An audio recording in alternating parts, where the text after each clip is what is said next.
FPV drone build பண்ணுறதுக்கு எவ்வளோ செலவாகும்னு நிறைய பேர் என்கிட்ட கேட்குறாங்க.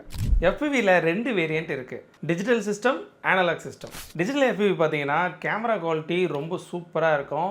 4K வரைக்கும் நீங்கள் வீடியோ ரெக்கார்டிங் பண்ணிக்கலாம். டிஜிட்டலில் என்ன பிரச்சனை பார்த்தீங்கன்னா, DJI பிராண்ட் காகல்ஸ் நீங்கள் வச்சுருக்கீங்க அப்படின்னா DJI பிராண்ட்லேயே கேமரா வீடியோ டிரான்ஸ்மிட்டர் தான் நீங்கள் யூஸ் பண்ண முடியும்.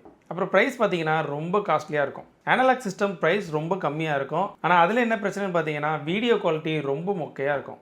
அப்புறம் நான் ஏன் ப்ரோ அனலாக் சூஸ் பண்ணணும்னு கேட்டிங்கன்னா, பட்ஜெட் கம்மியாக இருந்து FPV பைலட்டிங் நீங்கள் கற்றுக்கணும் அப்படின்னா அனலாக் சூஸ் பண்ணலாம். இப்போது பில்டோட காஸ்ட் கீழே விழுந்தாலும் உடையாமல் இருக்கிற நல்ல ஃப்ரேம் பார்த்தீங்கன்னா ஒரு 4500 வரும். ஃப்ளைட் கண்ட்ரோலர் அப்புறம் மோட்டார்ஸை கண்ட்ரோல் பண்ணுற ESC ரெண்டும் சேர்ந்த ஸ்டாக் ஒரு 7000 வரும். பிகினிங் ரேஞ்சில் இருக்கிற மோட்டர் 1350 வரும். 4 motor 5400.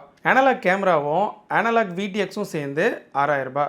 Receiver, GPS, 2 set of propeller இது எல்லாமே சேர்த்து 3000. 24 வோல்ட் 6S பேட்டரி பார்த்தீங்கன்னா 3000.